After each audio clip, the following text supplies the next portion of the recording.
advertisers or anything. It's just to spread knowledge and help people out. And you can totally go ahead and do that. I don't have any like restrictions as far as guests reposting stuff. Now, individuals out there, I kind of don't like when you guys do that because I don't want you to profit off of my creation. This show is free, Gotcha. so I don't want you. Yeah, I don't want people taking a free show and then making money off of it. That kind of grinds my gears. But otherwise, it's totally cool. Yeah, understand. But you can. Well, I mean, I've put other people's shows on, but I don't. I mean, the money I make is less than $5 a year. I mean, it's nothing. I have 1,000 listeners, max at a time, so not like I make that much money. Oh, that's not too bad. 1,000 listeners. That's a pretty good following. Yeah, it's not bad for an unknown person like me. Not too shabby. Yeah, a lot of people out there just have like 3. Well, I'm fortunate in that way, I guess. I mean, I'm not Alex Jones or somebody like that. So. Yeah, we could talk about Alex all night. We can talk about a lot of stuff. We have to catching up to do. It's been like 2 years, right? Yeah, 2 years. We did have a really excellent interview the first time around. We got very deep into it, but I should probably start off by just asking you how you've been. Is there anything currently going on that you'd like to touch on? Well, a year ago, I finished a movie, a 3.5-hour movie that's available on Vimeo titled The Smiley Face Killers, who is abducting, torturing, and murdering young college-age men in the U.S. and U.K. So I put that out about almost a year to the day in October of last year, and I've had very good reviews. You can check out the reviews on my Vimeo page, Vimeo. Just look up Smiley Face or William Ramsey and the movie will come up. But people can rent it for $5. I think it's reasonable, or purchase it for $12. And there's tons and tons of information, but I think it's an important movie because these men have been inaccurately titled or put in a box where they supposedly accidentally drowned. And I make the case that they were meant to look accidentally drowned, but they were actually murdered. So that's the kind of gist of the whole movie. And it's a large number. It's like 50. There's probably 100 to 200 cases, if not 300 of these types of cases in the U.S., U.K., and all over the world. Could you give us kind of the whole story of how it started and how it started to come under public attention? Absolutely. There were 2 original police officers, Duarte and Gannon, out of New York City, that noticed that there was this pattern of young men being found in water, particularly in New York. There's a lot of cases in New York. And then another professor by the name of Gilbertson, and this started happening in the 90s. So they actually put out a book called Case Studies in Forensic Drownings, which is a superb book. There were also a couple of journalists, this one girl, Christy Peel, that kind of started covering these cases, and they noticed this pattern. So they did a very forensic look into many of these cases, noticed that some of these young men, they were being abducted in college towns, and there was a high preponderance of GHB, which is an endogenous substance in the human body, but in large doses, it causes blackouts, kind of like an extreme drug state, but people become very pliable. It's also known as the date rape drug. But those guys were really the original guys. They actually just did an interview recently. I hadn't been able to contact them while I was doing the research for my film, but they were the originals, and that was really kind of the baseline. And the reason I got into what was known as the Smiley Face Killers is because I was researching Aleister Crowley, and I kept noticing the smiley face associated with a lot of these occultists. Alan Moore uses it in this Watchmen movie, and I wanted to know the meaning. I wanted to know why these people had this smiley face. I wanted to know why there was an occult meaning, because I do believe that there's a surface meaning, but there's also an occult meaning.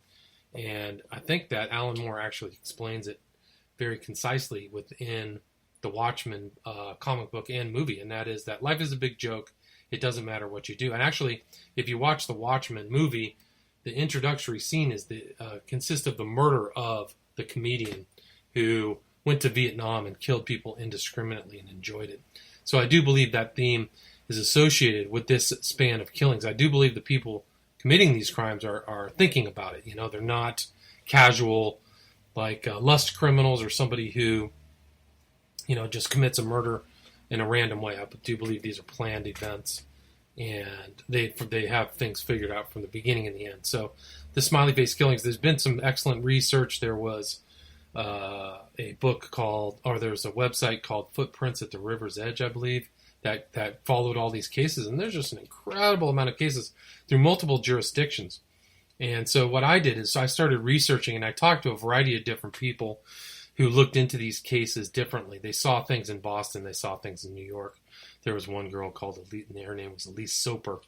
And you can listen to these on my YouTube channel, William Ramsey Investigates, if you're interested. But she actually made a post about the suspicious drownings that happened in Boston alone. And her blog just spiked. Everybody was interested. Like, yeah, there's something wrong here, But she saw this phenomenon from her place at Boston. She did an excellent job, and I interviewed her. But there's another guy, Gary J. out of the Manchester. They call this phenomenon the Pusher. And he's putting out a documentary very soon, I think by the end of the year. I'm featured in it talking about this subject because I researched the Manchester cases and the Bristol cases, which is in kind of the southwestern part of the UK. But, so I saw little pieces, and really my chief researcher was Jim Smith, and we kind of just crossed paths probably 2 years ago as we were both researching it. And he's still researching these cases to this day, and has done a superb job kind of organizing things like that. But he also saw this pattern. So really my goal was I really just wanted to figure out, is this really happening? Are these cases legit? And after my research, I started watching these men disappear and then being found in water. And probably one of the first ones was a case by the name of Joey LaBute out of Columbus, Ohio. And he disappeared, and for 18 days nobody knew where he was. And I was following that case day after day, watching developments. And then his body was found in the Scioto River in Columbus, Ohio. And that case was actually featured on a very popular true crime podcast called True Crime Garage. And I've talked to those guys about that case in particular. But like many of these other people analyzing these suspicious water deaths, they only see, I believe they only saw the smaller picture. My film tries to encapsulate the larger picture to show that these types of cases are happening all over kind of the Western world. And so that was really an interesting kind of true crime. I've written another true crime book about the West Memphis 3 case and my take on that case, which was not very popular. But I do think that it's an important, this what's known as the smiley face killers. The reason it got its name by Gilbertson again is because they saw a correlation between these spray painted smiley faces that were close to the scenes of these crimes. And there was actually one case where, and it was out of Michigan, this young man, somebody put a smiley face on his gravestone 2 years after the day. So that's how this kind of phenomenon got the name smiley face killers.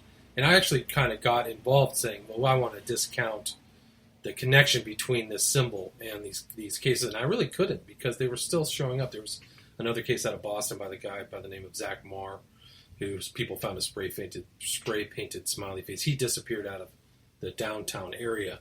He was kicked out of a bar. And so it's a very dark tale. And I do not believe, in all of the cases, I cover about 50 cases in my documentary, and I believe that every single one of those cases was somebody who was met by misadventure and did not die accidentally.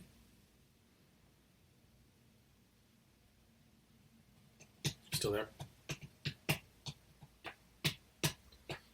Oh, sorry, I had an audio issue in the background. I had to turn off real quick. Okay. One thing I wanted to ask about the smiley face killers, this is very perplexing, of course, and very mysterious, these smiley faces. Yeah. You said they were given a drug. How could this was not a sexual thing? They weren't raped? Well, that's a great question. I believe that is the primary motivation for these cases. So I kind of just wanted to get the word out. What's not there is any financial crimes. There's somebody doesn't go to their ATM and steal their money. So I think that if you look at the pool of the victims, they're almost all kind of they have a low body mass index. They're very generally athletic, good looking. So I do believe that they fit a type that certain predators are interested in. So that's why they're young college-age men. I believe they're college-age men because they're much more vulnerable after leaving home at 18, living out by themselves and being out late at night. So I do believe that these predators, and in different jurisdictions, hunt for these men late at night at bars, and some are drugged and some aren't. There was a case out of Boston, a guy by the name of Kelleher. He came out of a Boston Celtics game and called an Uber and disappeared. And he looked pretty good. I mean, the thing is, if you watch my movie, you can tell that a lot of these men are not stumbling drunk. Some are, but some are definitely upright. But he walked out and they pinged his cell phone going the wrong direction from his house. He was at this park called Paul Revere Park. So, that was one case that was high. And there was another case that happened nearby there called a guy by the name of Hurley. Same thing. He was waiting for his girlfriend to pick her up. And he was just sitting there on a corner and disappeared. Literally disappeared right from a ball game, and then was found in the river. Both Hurley and Keller are found in the same part of the river there in Boston. So I do believe that these are lust crimes. They're not financial crimes. And they do most of the earlier cases were all kind of white people, but I think there's been some other cases that involved, people Hispanic, people of Asian background, some African American. So it's the pool isn't specifically all, white Westerner types. And I believe earlier you said they were tortured, right? Well, I do believe they're held. I don't know the full extent of the torture of every individual, but there's evidence that there was a kid named Hart out of Rhode Island who clearly had signs that he was tortured. One of the earlier cases that Gannon and Gilbertson keyed in on was this young man named McNeil out of New York who was found in a water treatment facility in the south part of the Hudson Bay. And he, once the parents didn't know what happened to him, but once they got the autopsy, it showed that he had been blowtorched on the upper part of his body. I think he had chipped teeth and element of a hammer claw to his head, as if somebody took a hammer. Yeah, so what a very famous forensic pathologist by the name of, now it's escaping me, but he said that it looked like he had been restrained before he was tortured, which is why the upper part of his body showed those. Cyril Wecht is he's a famous kind of forensic. He's worked on the JFK assassination. But so he looked at this case and said, look, this guy's tortured. So I do believe that many of these cases, the reason why, one of the puzzling phenomenon of these cases is these men will disappear and then there will be a massive search. There will be a search for 2-3 weeks looking. There were water teams, sniff dogs like hound dogs. And some of the hound dogs will find traces of the scent, but oftentimes these men disappear and then reappear in areas that had already been previously searched. So I do believe that abduction is a form of torture and they're kept somewhere alive for a period of time before they're murdered and then put in river. There was a case out of Pittsburgh, I believe it's 2 years ago, last year, maybe it was 2017. His name is Dakota James, was missing for 40 days. And when they found his body, the place where they found his body had been searched the previous day. Cyril Wecht, by the way, lives in Pittsburgh. So, I got some info. Well, yeah, so that case he looked into too. So that's a hyper suspicious days. Where is the body for 40 days? Now, a normal body decomposes, prior, when people deceased, they decompose. And oftentimes in water, they'll float to the surface or they're easily found, generally found. And where was this person, Dakota James, for 40 days? Why wasn't he found after a serious search of I think it's the Ohio River? So, and that's the same. And if you watch the documentary, I tried to emphasize that theme by looking at, all of these police officers say, well, we just checked there yesterday. Oh yeah, we looked for him. Why didn't we find him? There's another case out of Pennsylvania. A young man was at a bar in Manayunk, and his name escapes me right now, but he was found in 4 feet of water, but the water that had been previously checked, that men had walked down and watched it. So why wasn't he found in an obvious place? So that's like the, his name was Shane Montgomery out of Manayunk, Pennsylvania. And there's a lot of cases in Pennsylvania. They're definitely hot spots. Pennsylvania, Philadelphia, New York, the college towns in the far north of Wisconsin and Minnesota. And so it's definitely, and there's been cases there's been cases in Atlanta, California, Portland, a lot of cases in Portland. So this phenomenon, it's important to get that warning out if you're a younger man drinking at a bar, because like women know that they could be drugged at a bar, but men are oblivious that they could be victims. And I think a lot of these men who were victims never saw it coming. They had no idea that there was a predator that was sussing them out. And there's actually been stories that have come to my attention of men telling stories being in a bar. Some guy comes up to him, starts asking questions. What's your name? Trying to get a background, like they're trying to get information on these people. And one of the interesting things about these cases is that very few, I don't think there's anybody of all these cases who was famous or had political connections, which I find, rather remarkable. So it's almost like somebody doesn't want somebody family isn't powerful to figure out what's going on. They want somebody from a middle class kind of family. So, and do the bodies show that they had been raped?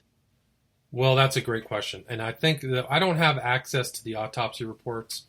Those are family matters. It actually is hard for the families to obtain the autopsies, but there's been no real look into whether there's evidence of rape on these bodies. And I think, it's interesting. Since I put out the movie a year ago, I wrote in my summary that, here's a quote: "Federal and state authorities should assume any body of a young man found in water who had disappeared after a night out has more likely been murdered than died accidentally."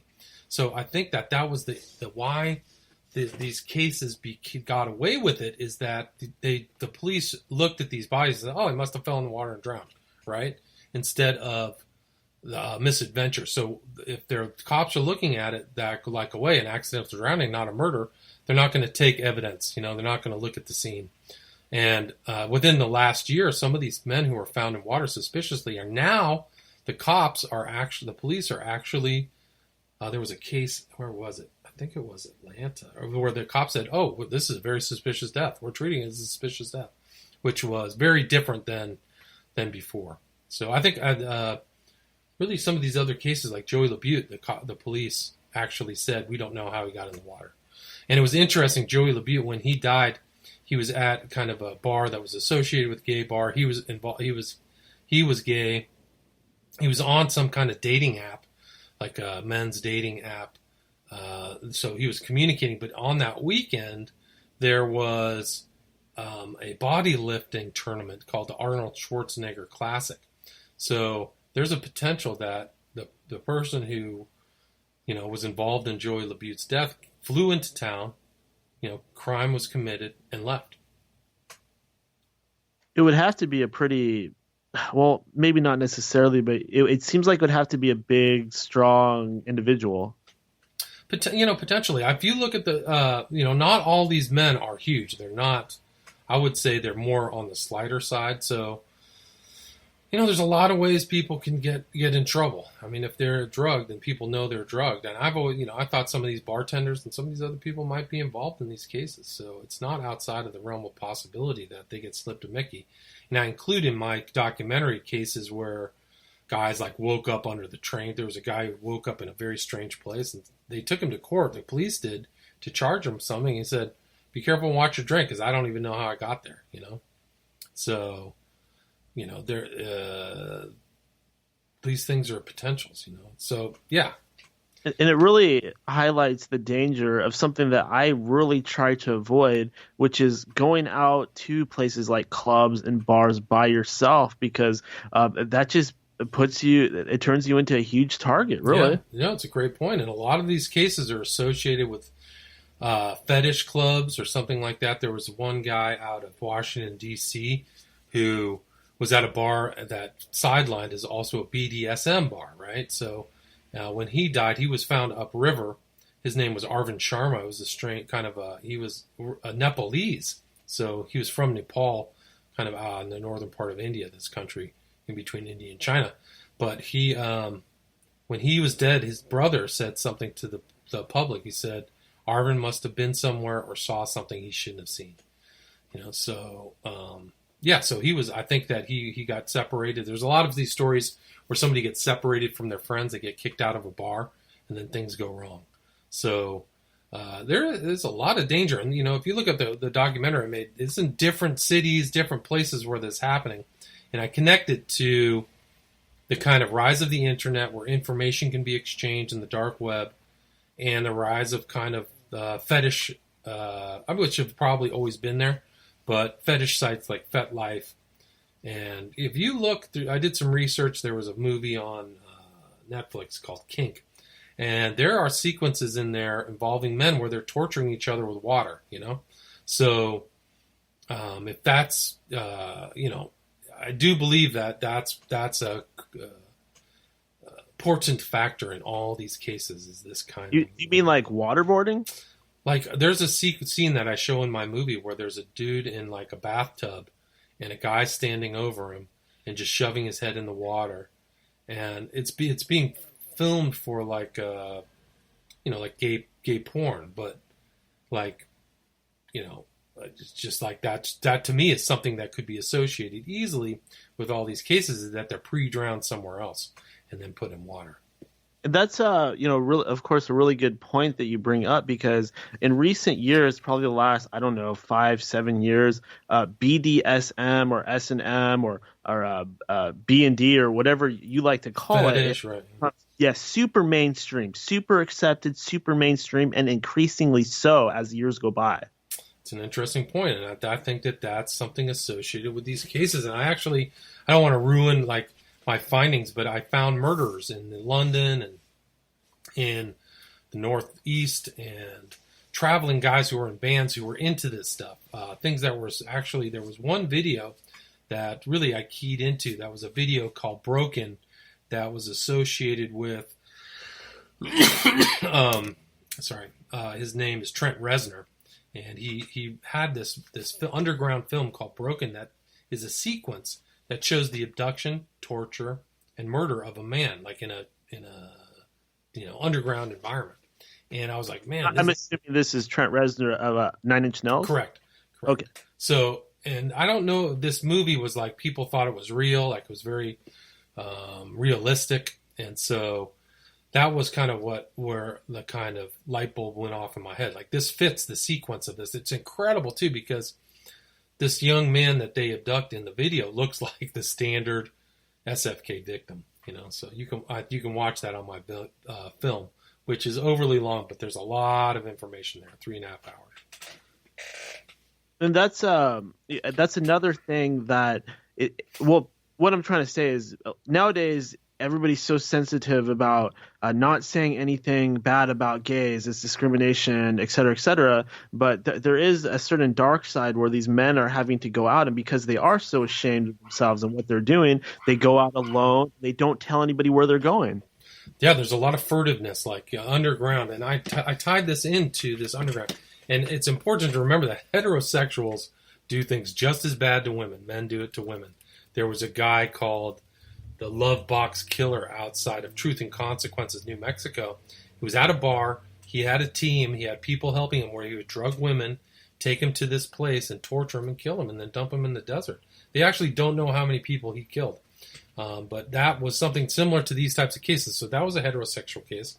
And I do believe one of the mysteries and confusing aspects of these SFK killings is just like that. People don't understand this kind of subculture, so they don't comprehend what's happening to these men. I think that that's one of the things. But certain segments of the homosexual lifestyle are just as BDSM, just like men, so or heterosexual. So there was an interesting, you say that too, because I brought up, there was this movie that was done by the guy who directed The Exorcist. His name was William Friedkin, and he did a movie with Al Pacino, which a lot of people don't know about, but it was called Cruising, and it involved the hunt for a gay serial killer, somebody who was killing gay men, I believe, in New York City. So Al Pacino plays a detective who goes underground and starts going to like these really like fetish gay bars, and it was it was fascinating to watch that, because I felt like this was a correlation with these cases, but also the history of that film brought tons of resistance. Like, really, the certain members of that community came out and like protested the filming and disrupted it and all this stuff. So they're very sensitive about some of the information that Friedkin was willing to put in the film, which is extremely graphic. depictions of some of these like BDSM fetish practices. So, that is.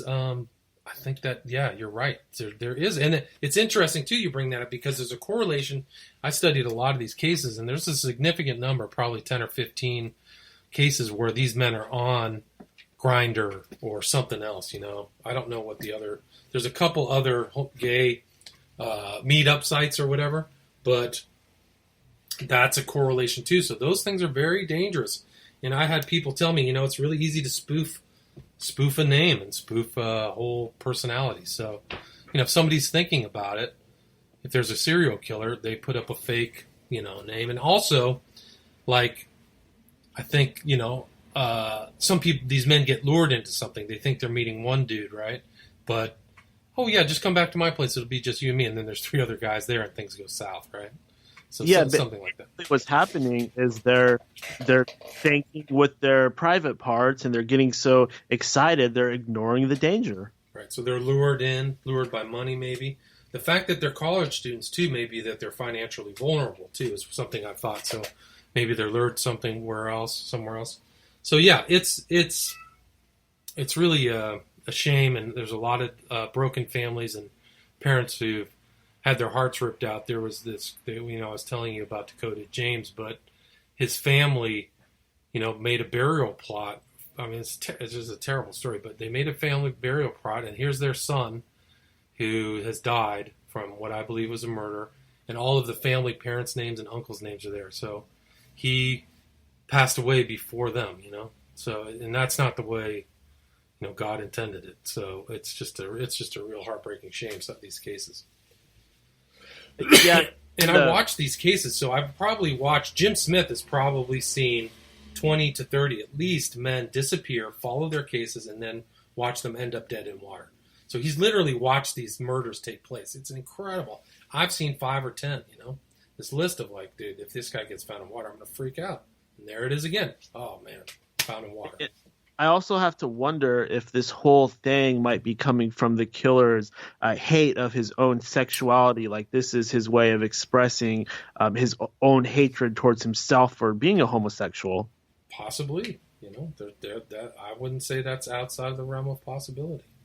There was a case that was very recent that happened in Toronto, and the killer's name was MacArthur, and he was a homosexual predator.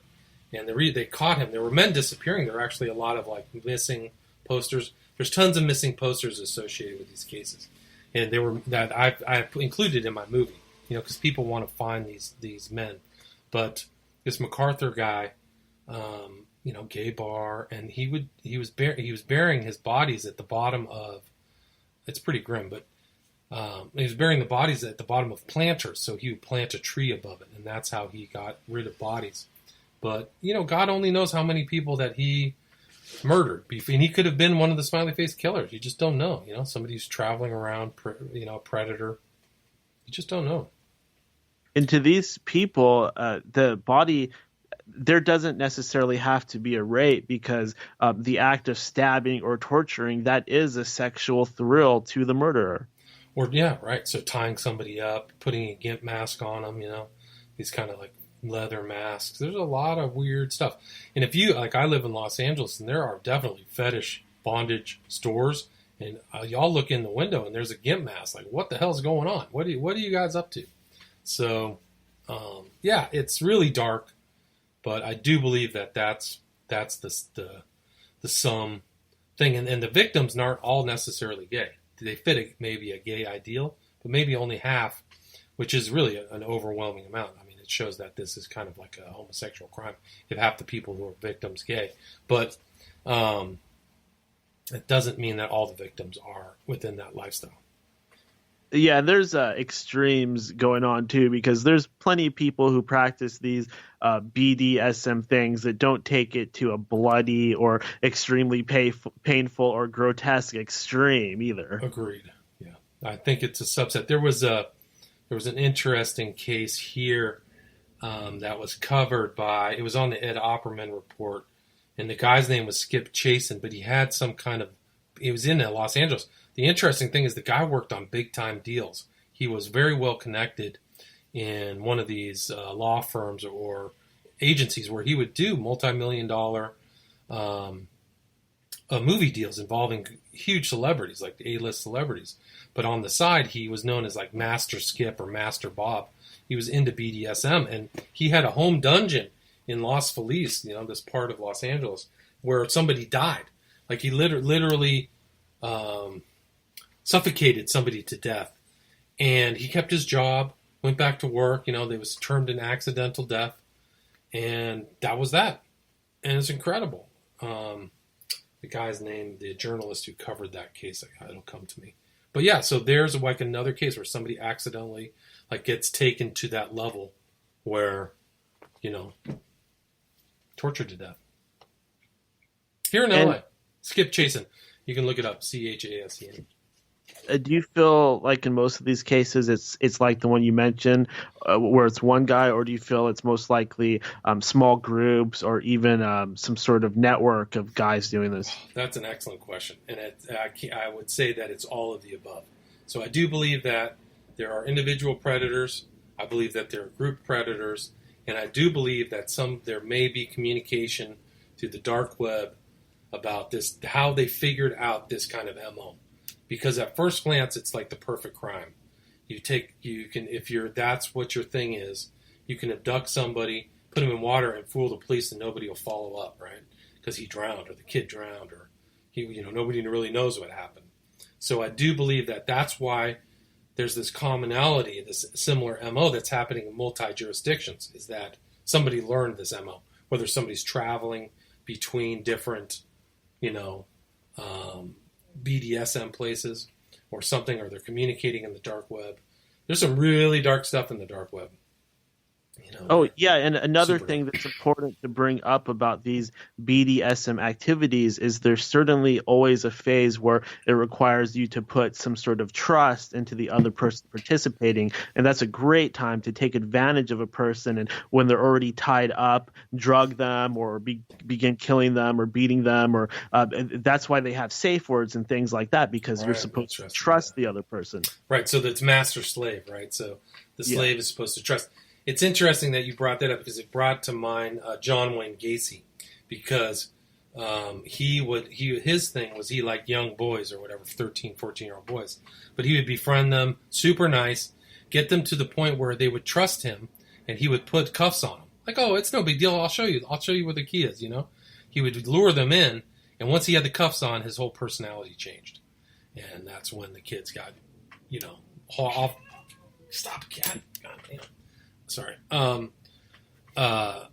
That's when things went south. So, I think that that phenomena is possibly happening, something like that, Where like, oh, trust me, everything will be fine. And it's interesting you bring that up because the MacArthur case that I was talking about out of Toronto, there were survivors or people who had been with him and said that he, did things that where he would take a person all the way to the edge of suffocating or death, And one of the fascinating things is the reason when he got caught, this MacArthur guy, the police busted in to his apartment, and he had somebody tied up on the bed. He had somebody in bondage. Yeah, it's an incredible story. So I think that's why the police actually broke down the doors. They thought he had another victim.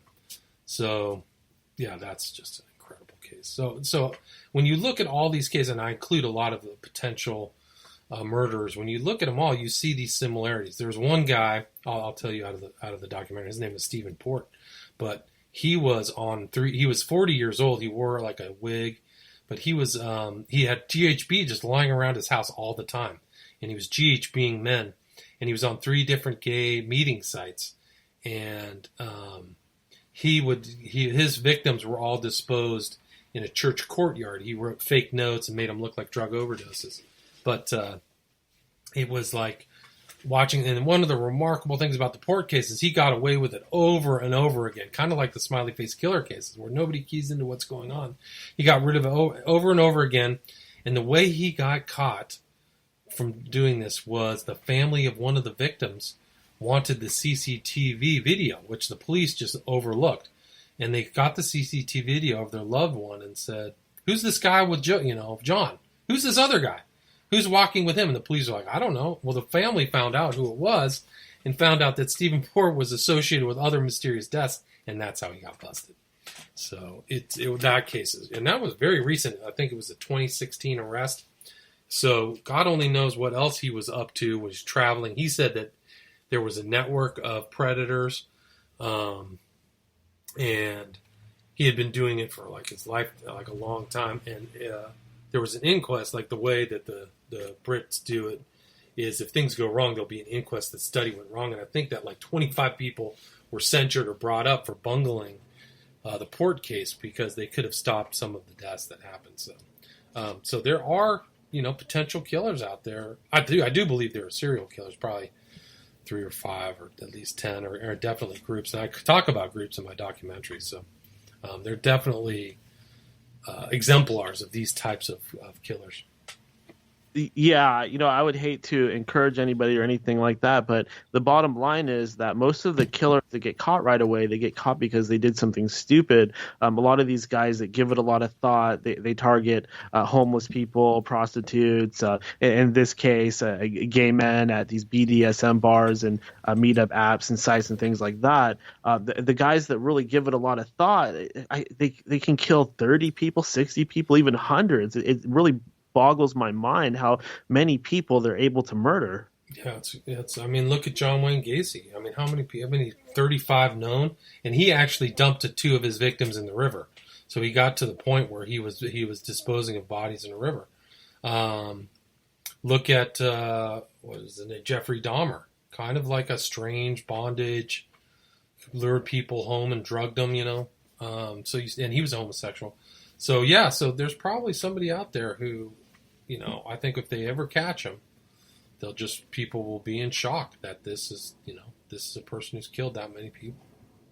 In Gacy especially, John Wayne Gacy, he's always really bothered me. Just the whole idea of this overweight man dressing in clown makeup and then scaring the shit out of his victims before he tortures them to death. That's just got to be one of the most terrifying things I can imagine. Much worse than the Stephen King movie It, because this guy was real and real.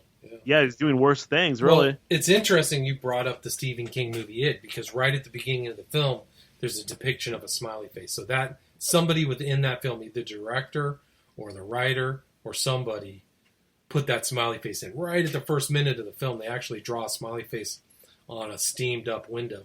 And I was like, oh, come on, man. Because that's the theme. It's about killing without, thinking it's fun, The universe is a big joke. But yeah, I mean, I think John Wayne Gacy is very disturbing too, because he was very social.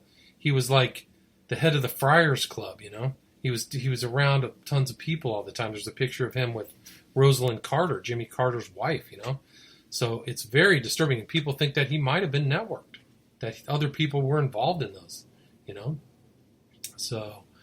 yeah, it really makes you have to ask certain questions, because when these networks do exist, they kind of tend to take whoever got caught and turn them into the, push it all onto them, so to speak. Well, that's a great point. I mean, they say that Berkowitz, the son of Sam killer, could not have killed all those people. There were other people involved, but the police had a suspect, and that was it. This is our boy. We're done. The murders are done. So... that's like one of, it's The Ultimate Evil was a book by Maury Terry that explained, hey, something else is going on here. And that happens in other cases. There was the case out of the Dutroux case out of Belgium, where all kinds of people were involved in this child abduction, horrible stuff, kept in dungeons, raped, all that stuff. And some of the women died in these dungeons. So there are actually similarities between that case and I believe the SFK cases. But, it went all the way to the top. That whole case was suppressed. There was like people marching in the streets. The government almost shut down. And, you might find, part of part of these cases is super disturbing. And I do believe, could these ones have any sort of link to Satanism? Absolutely. No question. I believe that smiley face is used in words to have 2 meaning things. If you watch the documentary, you'll see the satanic, current that runs underneath these crimes. So Yeah, it's really disturbing. Yeah.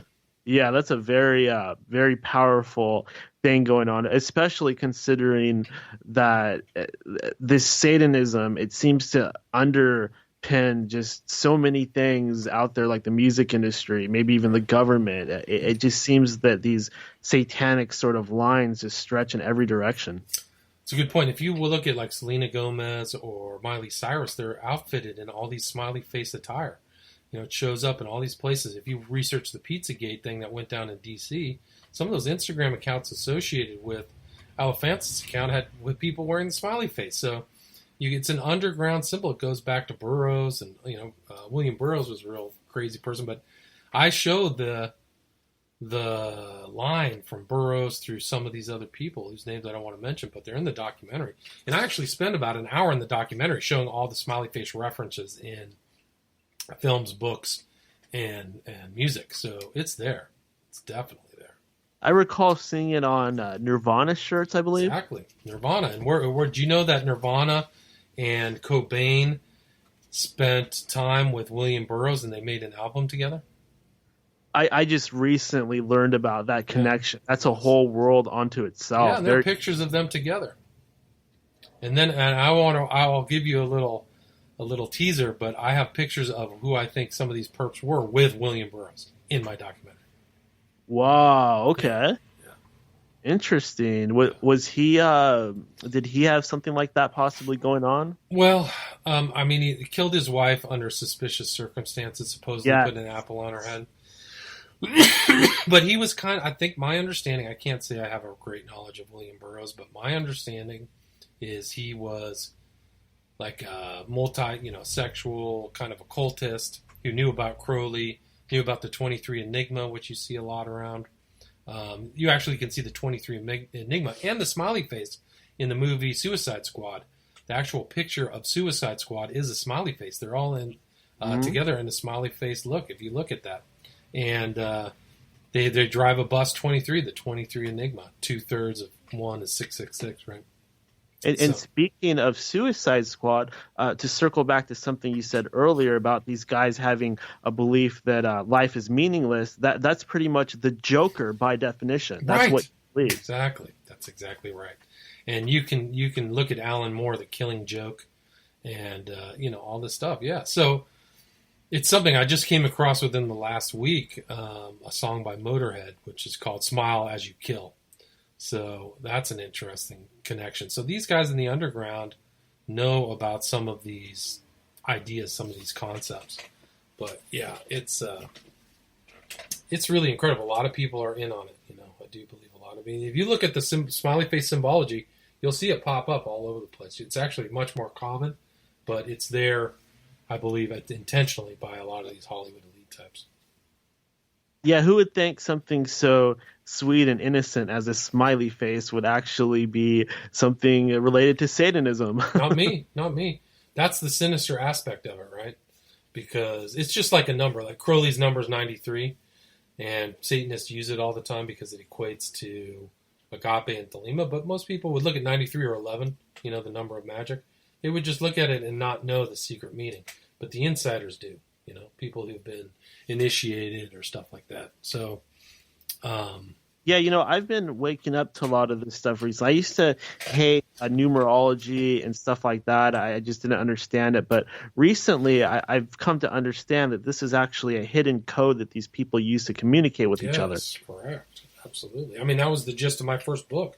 That was the gist of my first book, Prophet of Evil, is that the numbers of the whole 9/11 event, the date 9/11, the Twin Towers, the planes, were all Crowley thelemic numbers, Can we go into that a little bit? Sure. This is just so fascinating. I know both the number 9 and the number 11 do symbolize something in particular. Well, I'll let you go ahead and explain. Well, I don't know the totality. I know 11 very well, but 9, my understanding is that that's the power number. It's the highest number before numbers start revolving into power of 2. And not Michael Aquino, was the other guy, Anton LaVey. All of his power kind of concepts were laid out in the 9 numbers because of 9 is a power number. So you'll see that 9. And 11 is the number of magic. It's also symbolizes like certain negative energies within the Kabbalah. And it also symbolizes the coming together of the macrocosm and the microcosm, which are represented by the numbers 5 and 6. So 5 and 6 together equal 11, which is why Harry Potter's name is a 5 and a 6, and why his wand is 11 inches long, right? So he's got all these power magic, and these kids are being indoctrinated with this. They don't know the totality of it, but once they get older, if they get initiated, they'll figure it out. But 11 for Crowley was also the number of the new aeon. He believed that it symbolized his idea of the ideal world. So it's a much more scary number because he believed that, you know, the new aeon was a new cosmological change that would take place in humanity. So when you see this 11th, September 11th, that's why that date. That's why I believe the people who did 9/11 chose that date. I don't think they even have a choice. So you see those numbers, 11, 77, 93, and 175. The reason 77 is important is 7 is the number of the perfected man. 7 and 7 is like a union of two people, but it also is the 77 infernal names of Satan, one of which name of the infernal names of Satan is the Demogorgon, which is why the Demogorgon is named that in Stranger Things, right? So that's just another name for Satan. So 77 is, and that's listed out in LaVey's books. But it also symbolizes, like, though 77 was the number of Babylon for Aleister Crowley, and also Liber Oz, which was the rights of man, this whole idea where you can do whatever you want, and if anybody thwarts those rights, kill him. So he actually listed that out in this book, Liber Oz. So that's 77. And then 93, Crowley in his kind of scribblings used the Kabbalah to give numbers, give words their numerical value. And two very important words and concepts within his religion, agape and thelema, equaled 93. So agape means love, thelema means will. And the name, if you read the Book of the Law, which Crowley supposedly was received by Satan. Satan dictated him the law as Awas in 1904 in Egypt. There's a commandment that all of the followers will be known as Thelemites. So Thelema is 93. So you'll see this 93 bandied about. One of the more fascinating numbers that concludes the 9/11 event is 175, which is a series of rituals that you do to prove that you adore your God. And it's Crowley's, I forgot the name of it, but it's Liber 170. So Liber means book. But it's a remarkable piece and also a bookend that shows the deep thelemic meaning and understanding of the perpetrators of the events of 9/11, that they would actually include a ritual that Crowley wrote. So all those thelemic numbers, and actually they were integrated within the Twin Towers, which were financed by Rockefeller family. David Rockefeller and Nelson Rockefeller provided the land for that, and the UN, of all things, the United Nations, which is both on Manhattan. But those buildings themselves were built at 110 stories. So those are both an 11. But they're both an 11 featuring the skyline. And the number 11 for Crowley also was also kind of a visual thing that symbolized two things coming together. So when that building got torn down, they built a new building that looks like a hexagram. It's like another occult illuminated building. So, 9/11, it was kind of like a human sacrifice that involved things like you would see from the Wicker Man. Like the Wicker Man, the non-initiates get lured into this wicker and burned to death. So, so there's 9/11 was just an incredible event that people who are not initiated or do not understand the occult, like me back then, had no clue of really what happened. But I'm still trying to figure it out. It's 20 years since, But it was... Yeah, me too. I become ever increasingly disturbed learning this stuff because, now if I was to see an event like this happen, if I saw the number 11, I'd be like, oh, okay, it's them. Right. Well, me too. Like I was once in Nevada, and there was a guy with a jacket 93, and I was like, I know exactly what you're doing, man. You're sending a signal out, to your fellow Thelemites, people who believe that. So... it's there, and I do believe that those numbers were signaling numbers to all Thelemites that this is an event. 2001 was the date, 9/11 was the day, and I think it was it's kind of like was a time meridian. I think it's 2,000 years since Christ's birth, right? So yeah, it's just an incredible high Masonic event with people who really thought. If you read, like, there was a guy, I think it was there was a guy, it was Lafayette was the guy who designed it and was literally receiving information from a demon. I forgot the name of it. Like, he had these ideas where they came from the demonic realm, from other beings. It's off the charts.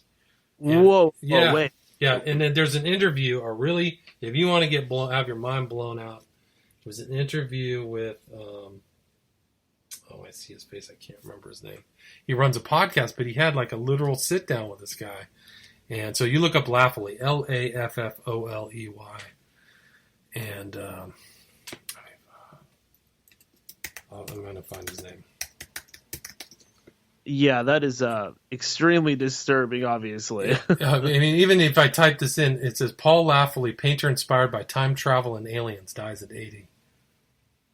But he was in Paranoia magazine, but he also it was Freeman.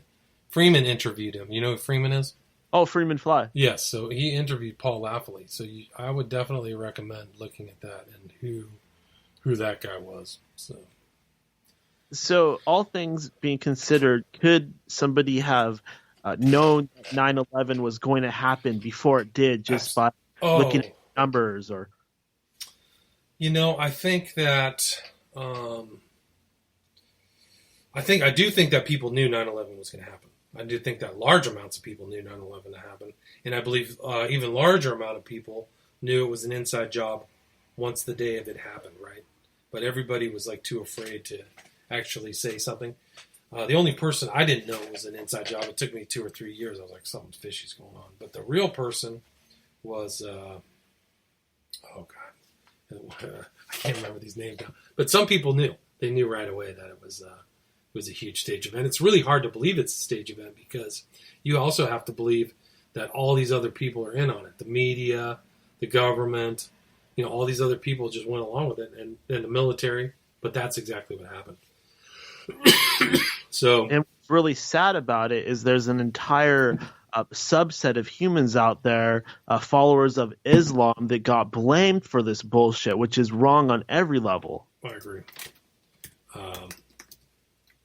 Yeah, so I mean, I think that whole thing was just a big, it was a structured thing to start a war. They needed an idea to start a war, and that was it. As Dave McGowan was the guy who knew the day that it happened, and Dave McGowan wrote weird scenes inside the canyon. He also wrote really good stuff on his website about the Lincoln murder, Lincoln assassination. So Dave McGowan keyed into it right away. And also Bill Cooper. Bill Cooper, right. No, you're right. So you're right. So it's Bill Cooper and Dave McGowan. So they knew. And Bill, the thing is like I remember we talking on our last show about how the elites get rid of people and put somebody into their place. Do you remember that? That sounds like a conversation. Yeah. Yeah. So I mean, I vaguely remember I talk about that. But who Bill Cooper died, and who got inserted into that kind of space? Alex Jones. Right. And Bill Cooper's death is highly suspicious. They were antagonizing him, and he actually predicted his own death. Like, they're going to get me. So I think he saw it coming. One thing that I learned recently is if you're looking at an obituary and you see the number 11 a bunch of times, that means that there's a good chance that person's not even really dead. Really interesting. I didn't know that. Not surprised. I just sent you a young picture of Bill Cooper. I came across it. I was like, oh man, he looks like a American military guy. Yeah, he's got that Captain America look. Yeah, he does. I mean, the guy was a giant, dude. Before before the internet, it was Behold a Pale Horse was really one of the original underground books. So, oh my God, that book! I read it way after the fact, of course, as an adult, and it was just every bit as impactful as I could possibly imagine it being. If you were to read it when Bill Cooper was first coming around. Yeah, there was a he did a series about the UN, like a bunch of different subjects. He titled it something, but those for me were very influential because I listened to all of them. And he talked about the waiting room inside the UN with the black cube of Saturn. So he was keyed into a lot of this occult stuff, before 9/11. So it's he was a remarkable guy. Yeah, he was also one of the only people and first people to call out all of these disinformation agents that are going out there. Yeah, he was against Jones, right? So I mean, very much so. Yeah, I mean, Jones' parents are like intelligence. It's just a big mess. Yeah, even this recent thing, since we're on the subject, I just got to ask, what do you think of this whole thing with Alex Jones getting kicked off of social media and getting banned and all of that stuff? I don't know. It's just very odd.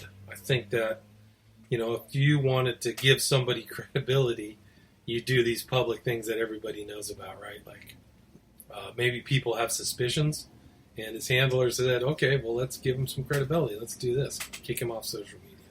So, it's just very suspicious. So, I mean, there's things, yeah. I mean, there's real problems there with Jones, man. Real problems. So, yeah, and especially, I mean, Jones, this is a point I like to make, especially recently. He was this huge conspiracy guy, very much against the government. And then suddenly overnight, he turns into the spokesperson for the Republican Party. Right. Oh, dude, he was like the primary head for Trump, right? Yeah. And he's sitting there with Stone, this longtime Republican operative for 40 years, Roger Stone. So he turned that right for Trump, Yeah. I mean, it's amazing. Got him elected. But I mean, the Jones people, that's probably where that base went out. Once Jones told about the spirit cooking within the Podesta emails, people were like, whoa, this is a whole nightmare. We got to get out and vote. So a lot of those people may have been on the fence of voting. And they're like, the Christians went out and said, nope, not going to go there, dude. Not going to vote for Hillary. So I was actually very fortunate because if Hillary became president, we would be in real trouble.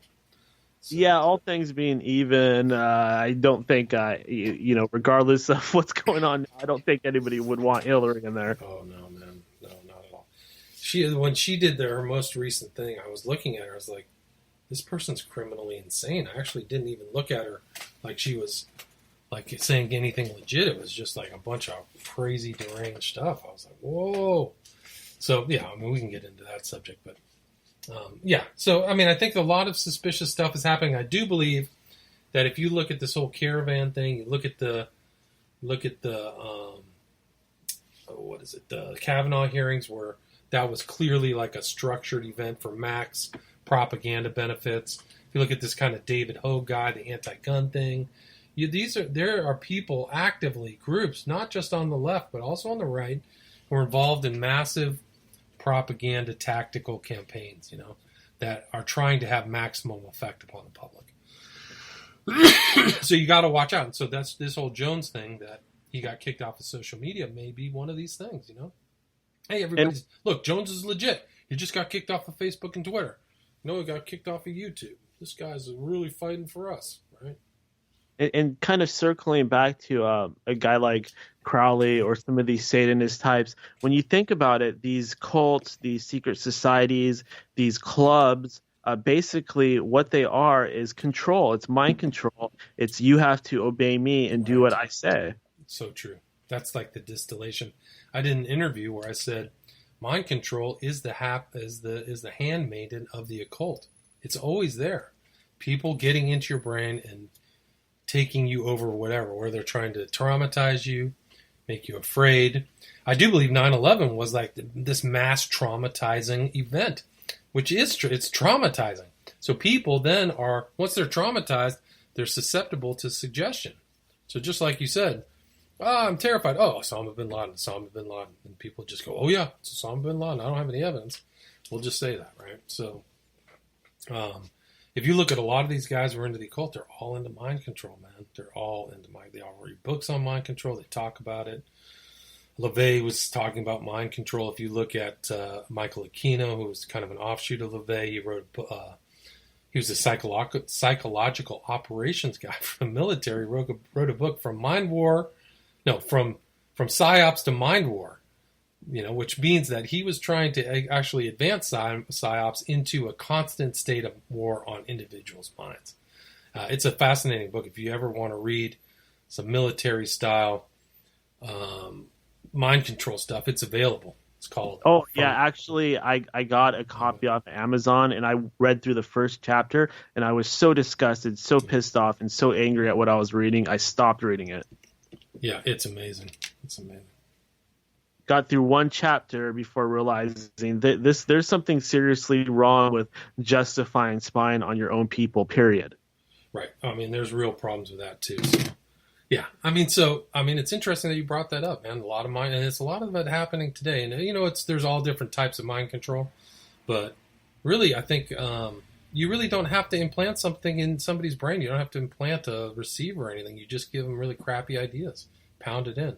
What did George Bush say? Catapult to propaganda. So he just kept saying that. I mean, openly said it with a smile, like, "Ha ha, I'm doing this to you," right? So it's a strange world we live in, man. And with this Bin Laden character, I mean, if you want to call him that, the way that I see it, he's pretty much the fake terrorist from the book 1984. Right. Goldstein? Yeah, Goldstein. Absolutely. Totally agree with you. And I mean, that it's like somebody read 1984 and didn't take it as a cautionary tale. They took it as a blueprint, Like, oh, this is a great idea. Let's have a fake enemy. Let's drug people down, give them victory gin, victory cigarettes. Let's watch them all the time. Let's control them, That's really it. And the whole concept of the double talk, that is just so cool nowadays. And somebody censoring everything, all that stuff. And also the guy that helps Winston and Julia, the fake rebel, the Alex Jones type. There's a character that in the book. Oh man, it's amazing. And like the Ministry of Truth, they're all pyramids, Yeah. So that's an incredible book. I need to read it again. Look, man, I wish I didn't have to do this, but I gotta run, man. I gotta cut this short. I'm really sorry. Let's redo it another one. Let's do another one in the future. And talk about a different subject, but my family. We got some info out there. If you like, did you want to take another minute and just do a little closing, give some plugs, or do a final? Yeah, thanks for having me on your show. It's great to be back with you. And my movie is The Smiley Face Killers, it's on Vimeo, Vimeo. You can look up William Ramsey or check that out. And I would highly recommend everybody watch that, particularly people in college or younger men, because you are the target and you do not want this to happen to you. So please do check it out. It's reasonably priced, and I think it's worth the value. Did you want to introduce your kitty to us? No, my cat's bothering me. The thing is that like once I sit down on a chair, she thinks it's time to just like she's got me immobile. So she just bothered me the whole time. She's looking at me right now. She's staring at me. I gotta go, man. Thanks. Take care. All right. Well, really appreciate having you on. Definitely. I appreciate you as well. Thank you. Cheers. All right.